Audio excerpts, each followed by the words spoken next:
इसलिए यहाँ पर कहा गया जरा सोच समझ अभिमानी चदरिया पुरानी हो गई। जरा सोच समझ अभिमानी चदरिया पुरानी हो गई। जरा सोच समझ अभिमानी चदरिया पुरानी हो गई। जरा सोच समझ अभिमानी चदरिया पुरानी हो गई। चदरिया पुरानी हो गई। क्यों बिसियन में लिपटानी चदरिया पुरानी हो गई।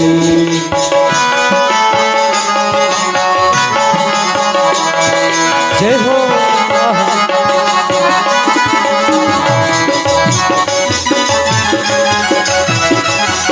हरि बोल।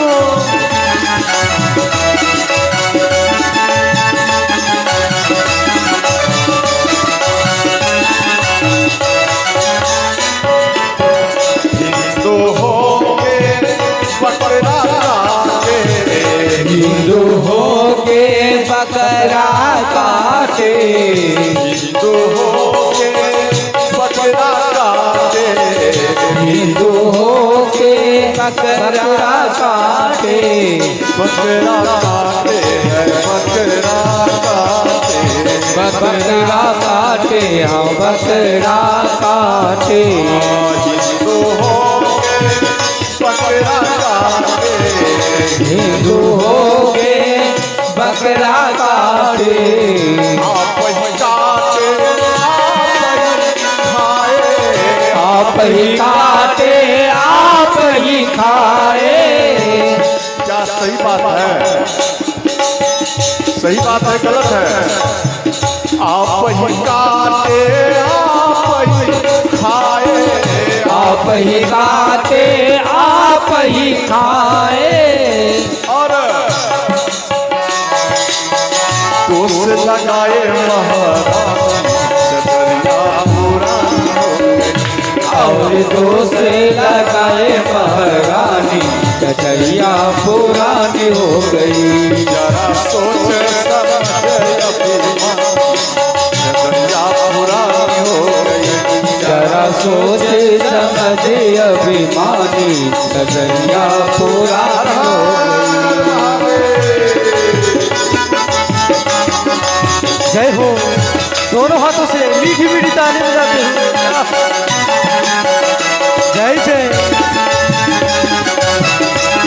हरि बोल।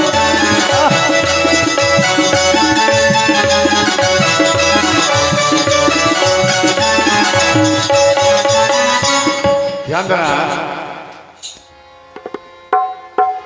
विश्वकर्म भव पूर्णम सृष्टि आदम विदासुते रच्यते खिल देवना ब्रह्मा विष्णु महेश्वरी।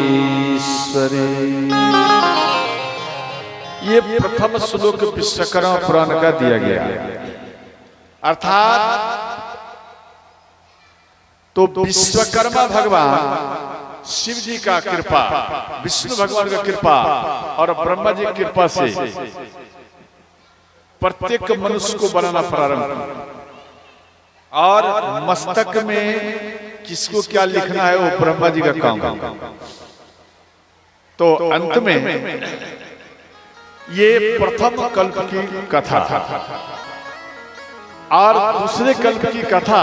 ध्यान देना, इसमें कश्यप आदित्य भी तपस्या किए और पुत्र रूप में भगवान को मांगे। और दूसरा मनु शत्रुपा। ध्यान से समझेंगे तो इधर विश्वकर्मा भगवान पृथ्वी में जीव जंतु कंप्लीट किए तो वो शेषनाग के 8 साइड में हाथी का तेज दिए, माना 8 हाथी प्रकट किए और पृथ्वी के नीचे दिए और 8 पर्वत का निर्माण किए, 8 हाथी के सूंड पर रखे, ताकि ये हाथी भी अगर हिलेगा तो ये पर्वत वजन रहेगा और पृथ्वी पे कोई किसी भी प्रकार का नुकसान नहीं हो पाएगा।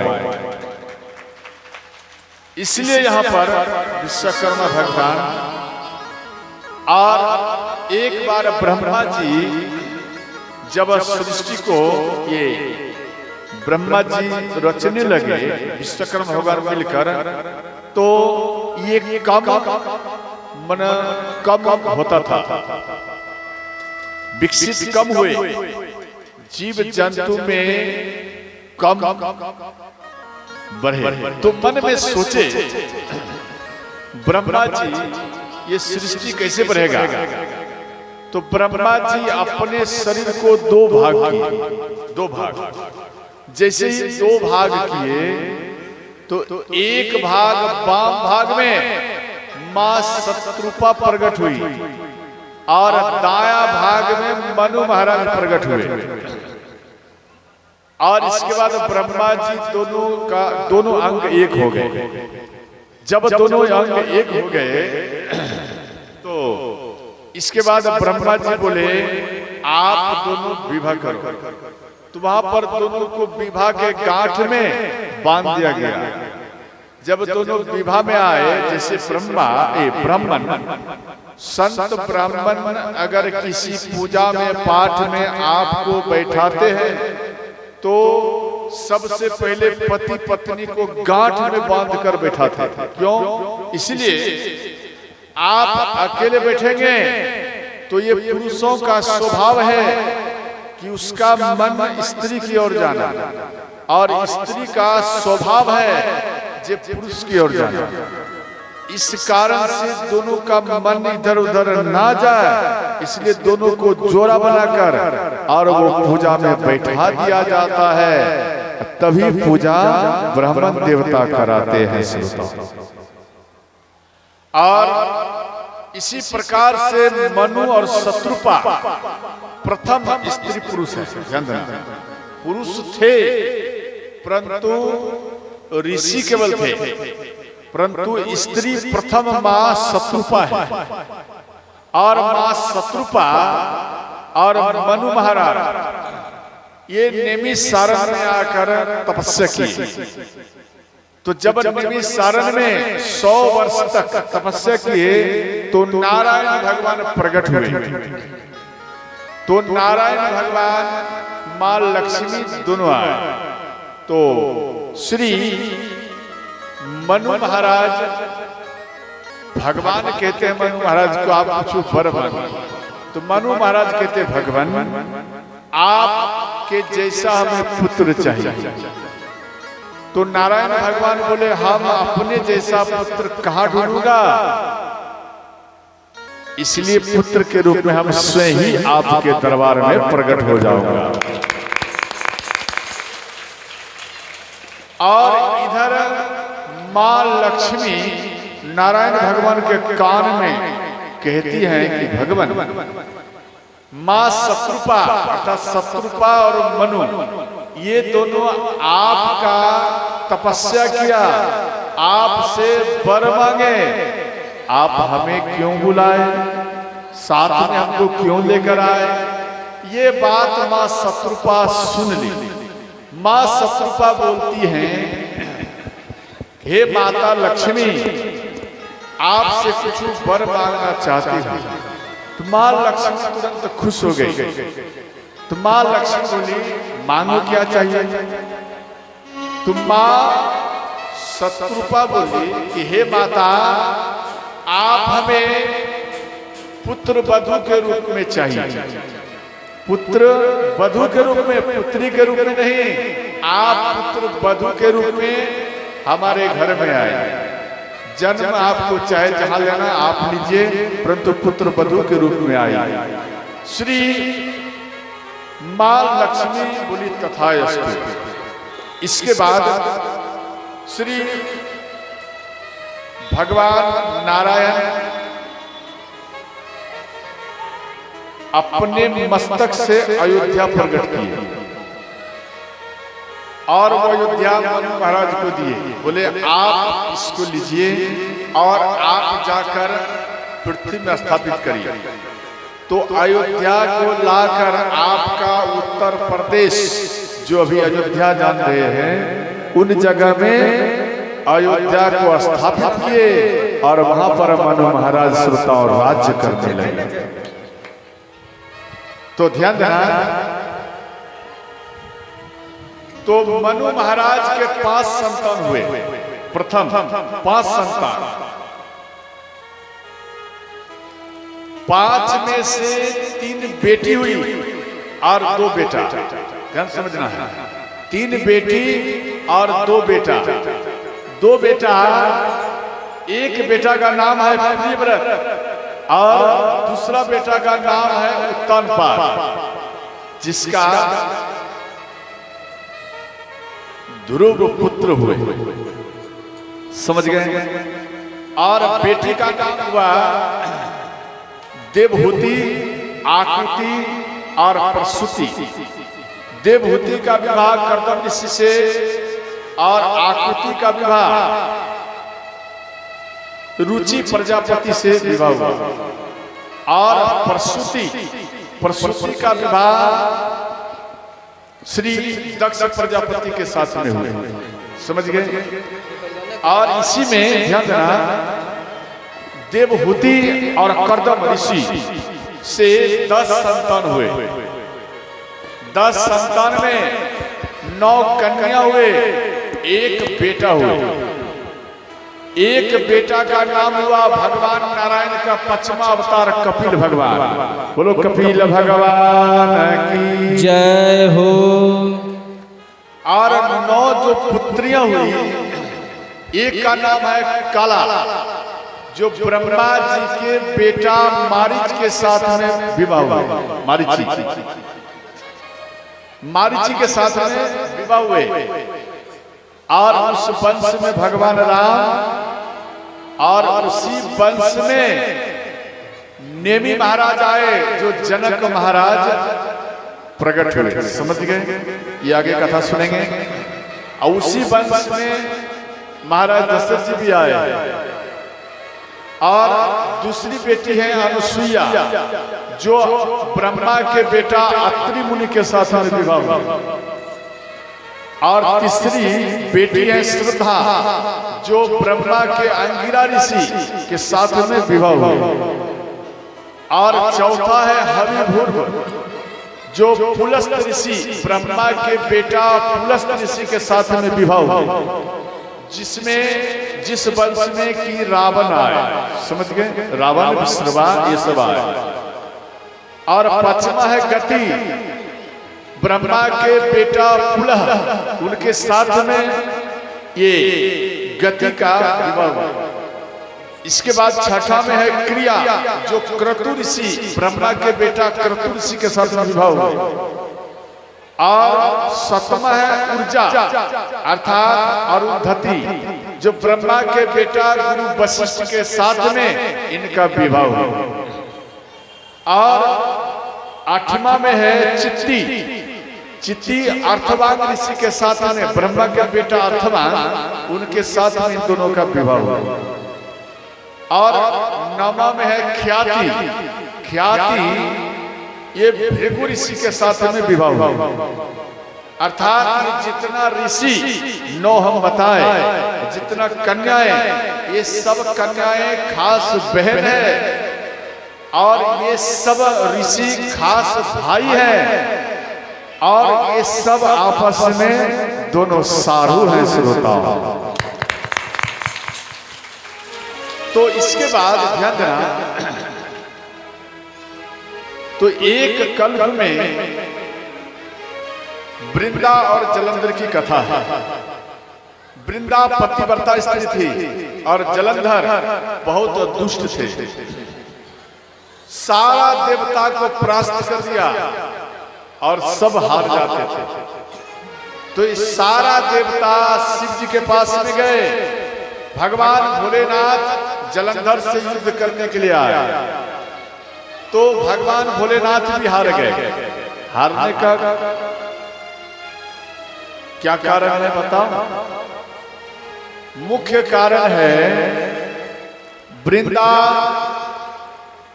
ये अपने पति को, जब इनके पति जाते थे ना युद्ध करने के लिए, एक माला गले में डाल देती थी, ओम पति परमेश्वराय नमः माला डाल दी, और उसके मस्तक में तिलक लगाती थी। क्या कहा? ओम पति परमेश्वराय नमः, और तिलक लगा दिया। अब दिमाग लगा, मेरी मैया एक माला पहरा दिया और एक तिलक लगा दिया और ओम पति परमेश्वराय नमः इतना कहकर, और वो पति चले गए रणभूमि में युद्ध करने के लिए। भगवान भोलेनाथ जैसे महावीर, और वो भी इनसे बार बार हार जाते थे। अब आप दिमाग लगाइए, आपके पति अगर आपके घर से बाहर जाए, आपके पति अगर आपके घर से बाहर जाए, आप चाहे स्नान की है या नहीं भी की है, तो ओम पति परमेश्वराय नमः इतना बात कहते हुए, इस मंत्र को जाप करते हुए अपने पति के मस्तक में आप तिलक लगा दीजिए। आपका पति का शरीर ही कवच बन जाएगा। कितना भी खतरा आपके पति के ऊपर आएगा, परंतु आपके पति सुरक्षित आपके घर वापस आ जाएगा। इतना दिमाग में रखना, समझ गए? आपका सुहाग कोई थोड़ा स्केच भी नहीं लग सकता मेरी मैया। हृदय से, प्रेम से इस मंत्र का पाठ कर आप तिलक लगाइए, आपका पति शरीर कवच बन जाएगा। समझ गए? तो ठीक वृंदा इसी प्रकार करती थी। तो भगवान भोलेनाथ नारायण भगवान के पास में आए, भगवान हम इनको कितना बार मारता हूँ, ये मरता नहीं है, सिर काट देता हूँ फिर इसका सिर में आ जाता। तो नारायण भगवान बोले आप युद्ध करने के लिए जाइए। इधर भगवान भोलेनाथ जलंधर को ललकारे, जलंधर युद्ध करने के लिए आए। इन दोनों में भयंकर युद्ध चल रहा है, शिव और जलंधर में। नारायण भगवान जलंधर का रूप धारण कर वृंदा के पास में आए, और वृंदा अपना पति समझकर चरण दबाने लगी। अब जैसे ही वृंदा चरण दबाने लगी, इनका पतिव्रत धर्म टूट गया, और भगवान भोलेनाथ अपने त्रिशूल से जलंधर के मस्तक को सुरताओं को काट दिया, और जलंधर का शरीर और सिर इस त्रिशूल द्वारा, जैसे घर के बाहर में एक ईंट फेंक दो वो बोलेगा धड़ाम, बोलता ना आवाज, ठीक उस प्रकार जब आवाज आए तो ये वृंदा महल से बाहर में आए और अपने पति को मृतक में देखे। वृंदा रोने लगी और फिर मन में सोची जब ये मेरे पति हैं तो अंदर में कौन है। और जैसे ही अंदर की ओर झांके तो नारायण भगवान अपने रूप में आ गए, और नारायण भगवान को यहाँ पर श्राप दिए कि आप छल से मेरे पतिव्रत धर्म को नष्ट किया है, इसलिए आज मैं आपको श्राप दे रही हूँ कि आप के पत्नी को हरण मेरे पति छल कर करेंगे, ये मेरा श्राप है। यही जलंधर रावण हुए दूसरे कल्प में, और मां सीता को छल करके हरण किए थे। समझ गए? तो श्री भगवान राम हाथ जोड़कर अपने ऊपर वो श्राप लिए। तासु साप हरि कीन प्रणाम, तासु साप प्रभु कीन प्रणाम, कोटु करी कृपालु भगवान, जो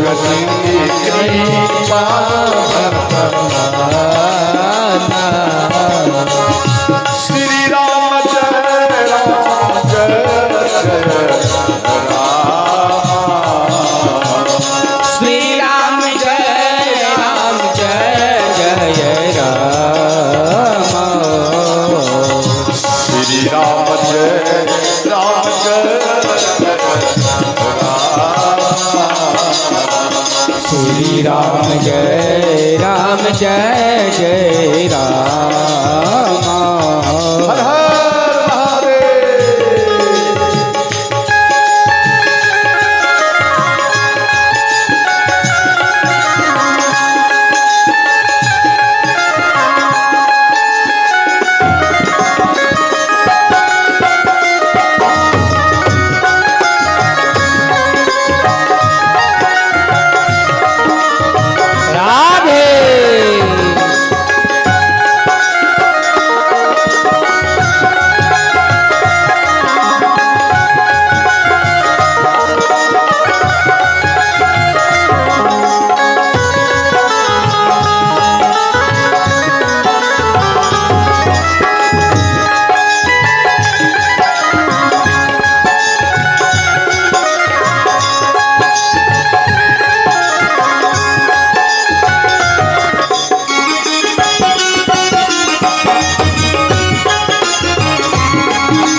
अंत में ये दूसरे कल्प की कथा, तीसरे कल्प की कथा में देव ऋषि नारद एक बार मोह में आया।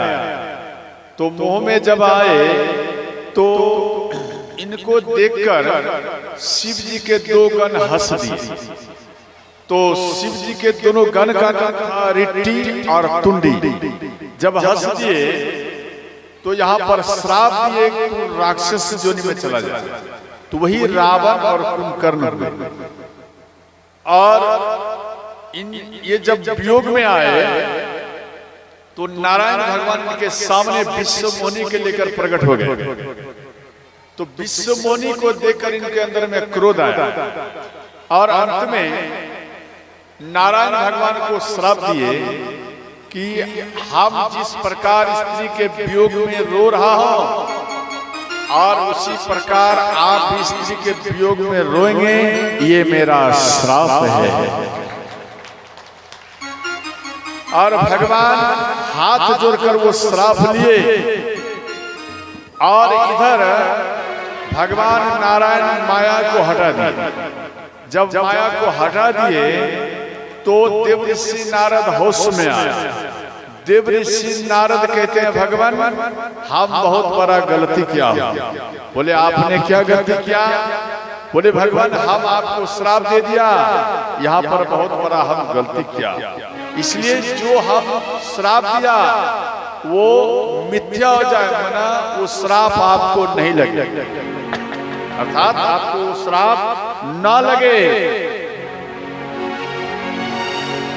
मृषा हो मम श्राप कृपाला मम इच्छा कहती न दया। राम सिया राम जय जय राम। राम सिया राम जय जय राम। भगवान नारायण बोले मम इच्छा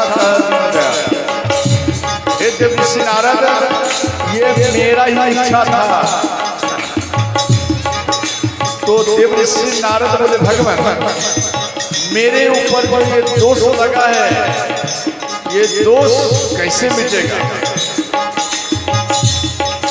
तो श्री नारायण भगवान बोले आप शिव जी का 7 बार जाप करिए ना। जब हो जाय शंकर सतनामा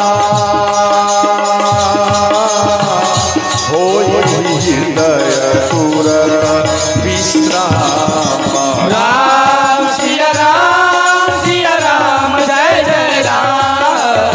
राम सिया राम जय जय राम। हर हर महादेव।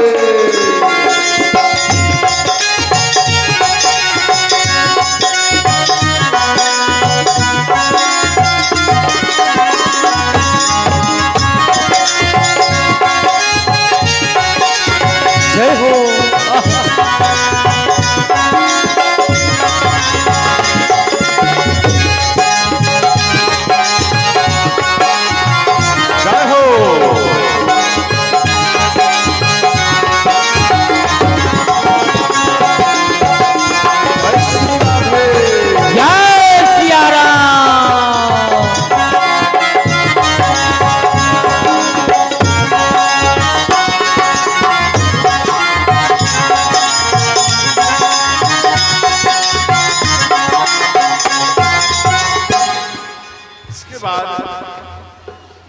ध्यान देना, प्रताप भानु राजा, इसका भी यहां पर ये चर्चा आया है। सत्यकेतु के दो बेटा थे, एक का नाम था प्रताप भानु राजा और दूसरा मर्दन। तो प्रताप भानु राजा, इनका पूरे पृथ्वी में साम्राज्य था। एक बार ये शिकार खेलने के लिए घोड़े पर गए, तो एक काल केतु नाम का दैत्य था, वो माया जानते थे और वो एक ब्रहा का रूप धारण कर सामने आ गया। तो इधर प्रताप भानु राजा वो ब्रहा का शिकार करने में विंध्याचल में वो भटक गए। ये काफी दूर चला गया, रात हो गया, अंधेरा हो गया, मार्ग भूल गए। तो एक साधु के कुटिया को देखे, तो प्रताप भानु राजा उन कुटिया में आया, संत के चरण में वो प्रणाम किए और जैसे ही प्रणाम किए तो संत बाबा कहते हैं कि आप कौन हैं? तो ये अपने आप को छुपाए, ये कहने लगे प्रताप भानु राजा के हम मंत्री हो, धर्म रुचि। झूठ बोले यहाँ। तो वो साधु बाबा इनको पहचान गए, बोले सावधान, आप धर्म रुचि नहीं है, आप स्वयं प्रताप भानु राजा है। बोले आप कैसे जानते हैं? बोले मैं जानता हूं, क्यों मैं तपस्वी हूं, आपका पूरे राज्य में फैला हुआ है पावर। और दूसरी बात कि आप एक ब्रहा का शिकार किया और आप वन में आ गए और आप हमारे को भूल चुके हैं। इस बात को सुनकर प्रताप भानु राजा आश्चर्य पड़े और उन संतों के चरण में प्रणाम करेंगे। यहाँ कहने लगे, वो संत कहता है देखो, आदि सृष्टि उपजी जब ही तब उत्पत्ति भे मोरी, नाम एक तनु हेतु तेहि देह ना धरी बहु। अर्थात जब से यह सृष्टि प्रकट हुआ है तब से ये शरीर हमें मिला है और तभी से हम जैसा देख रहे हो हमें ठीक इसी प्रकार का मैं हूं, मेरे में कोई परिवर्तन नहीं होता है। तो ध्यान देना, ये कपटी मुनि थे, कपट, इसका नाम था एक तनु, और ये राजा थे और इस राजा के यहाँ आक्रमण किए थे प्रताप भानु राजा, और ये प्राण बचाकर भाग गए और वह साधु बने, विंध्याचल में वन में आकर साधु बने और ये बदला लेने के लिए प्रताप भानु राजा से। तो वही साधु बनकर इनको कह रहे हैं कि हम जब से सृष्टि प्रकट हुआ है तब से हम हैं और मेरे शरीर में कोई परिवर्तन नहीं होता है, अब मेरा शरीर जो देख रहे हो ऐसा ही है। इस बात को सुनकर प्रताप भानु राजा और खुश हो गए और इसके बाद बोले, देखिए आपका पूरे पृथ्वी पर साम्राज्य है, ठीक है, परंतु एक ब्राह्मण आपके बस में नहीं है। बोले ब्राह्मण बस में नहीं? बोले नहीं, अगर आप चाहते हैं कि ब्राह्मण मेरे बस में हो तो आप भंडारा कीजिए, और वो जब भंडारा पाएगा वो ब्राह्मण कितना भी अगर गलती से भी श्राप आपको देगा तो वो श्राप आपके जीवन में कभी नहीं लग पाएगा। यहाँ पर एक चौपाई दिया गया,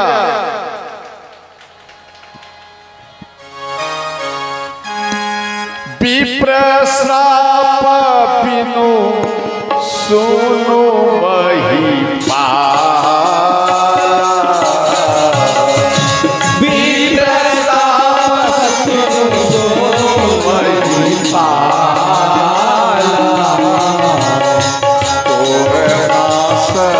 नहीं का बने